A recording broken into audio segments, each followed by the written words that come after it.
قابض اسرائیل سے ہجرت کا رجحان برقرار، ڈاکٹرز، انجینئرز اور ماہرین تعلیم کی بڑی تعداد بیرون ملک روانگی۔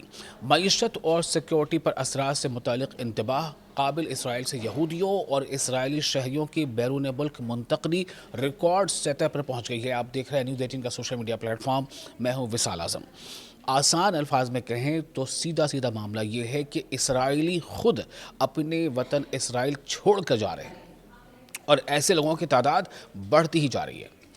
ایک رپورٹ سامنے آئی ہے، تل ابیب یونیورسٹی کی ایک نئی تحقیقی رپورٹ یعنی ریسرچ رپورٹ میں بتایا گیا ہے کہ سن 2023 میں شروع ہونے والی ہجرت کی لہر، مائگریشن کی لہر سن 2025 میں بھی غیر معمولی رفتار سے جاری رہی تھی، جس کے باعث ماہرین نے معیشت اور سیکیورٹی پر ممکنہ نیگیٹو امپیکٹ سے خبردار کیا ہے۔ اسٹڈی کے مطابق 2025 کے دوران ایسے افراد کی تعداد 90,922 رہی جنہوں نے کم از کم 3 ماہ یا اس سے زیادہ عرصے کے لیے قابض اسرائیل چھوڑا۔ اس سے پہلے 2024 میں یہ تعداد 91,499 اور سن 2023 میں 86,509 ریکارڈ کی گئی تھی۔ ماہرین کے مطابق یہ اعداد و شمار گزشتہ کئی برسوں کے مقابلے میں نمایاں طور پر زیادہ ہیں۔ رپورٹ میں کہا گیا ہے کہ 2023 سے 2025 یعنی سن 2023 سے سن 2025 کے درمیان ملک چھوڑنے والوں کی مجموعی تعداد تقریباً 2,70,000 تک پہنچ چکی ہے، یعنی اوسطاً ہر سال لگ بھگ 90,000 افراد نے طویل مدت کے لیے ہجرت کی، جبکہ 2010 سے 2019 کے دوران سالانہ اوسط تقریباً 60,000 تھی۔ ریسرچرز کا کہنا ہے کہ یہ صرف اعداد و شمار نہیں ہے، یعنی یہ صرف نمبرز نہیں ہے، بلکہ ایک تشویشناک رجحان ہے، اور یہ تشویشناک رجحان کی نشاندہی کرتے ہیں۔ خاص طور پر doctor, engineers, P H D holders, ماہرین تعلیم اور دیگر ہنرمند افراد کی بڑی تعداد میں ملک یعنی اسرائیل چھوڑنے کی خبر اور چھوڑنے کا رجحان یہ بڑھتا جا رہا ہے، جو مستقبل میں انسانی وسائل کے بحران کا سبب بن سکتی ہے۔ جمہوریت کے لیے معیشت دانوں کے فورم کے سربراہ پروفیسر ایتائے عطر کے مطابق سن 2025 کے اعداد و شمار اس ہجرتی لہر کا تسلسل ہیں جو 2023 اور 2024 میں شروع ہوئی تھی۔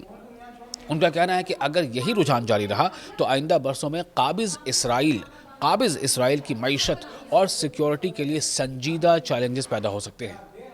پروفیسر عطر نے واضح کیا ہے کہ موجودہ صورتحال فوری طور پر ریاستی استحکام کے لیے خطرہ نہیں، تاہم اہم شعبوں سے باصلاحیت افراد کی مسلسل روانگی مستقبل کے لیے یعنی فیوچر کے لیے حوالے سے خدشات بڑھا رہی ہیں۔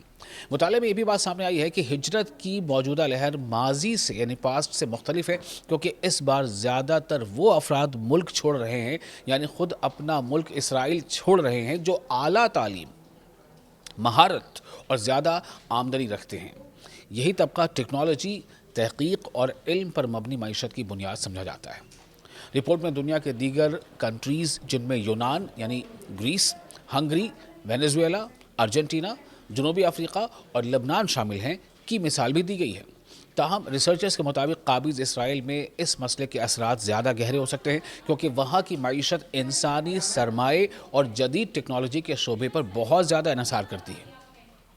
یہ نتائج اسرائیل اخبار یدیوت اخروت کی اس معاشی رپورٹ سے بھی مطابقت رکھتے ہیں جس میں ایک دہائی بعد پہلی بار ریسرچ اینڈ ڈیولپمنٹ انجینئروں کی تعداد میں کمی کی نشاندہی کی گئی تھی۔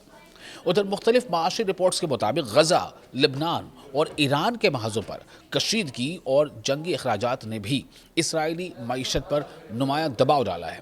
بینک آف اسرائیل اور بین الاقوامی اداروں کے اندازوں کے مطابق سن 2023 سے 2025 کے درمیان مجموعی معاشی نقصان تقریباً 57 ارب ڈالر تک پہنچ چکا ہے، جو ملکی مجموعی پیداوار یعنی جی ڈی پی کے 8.6% کے برابر بنتا ہے۔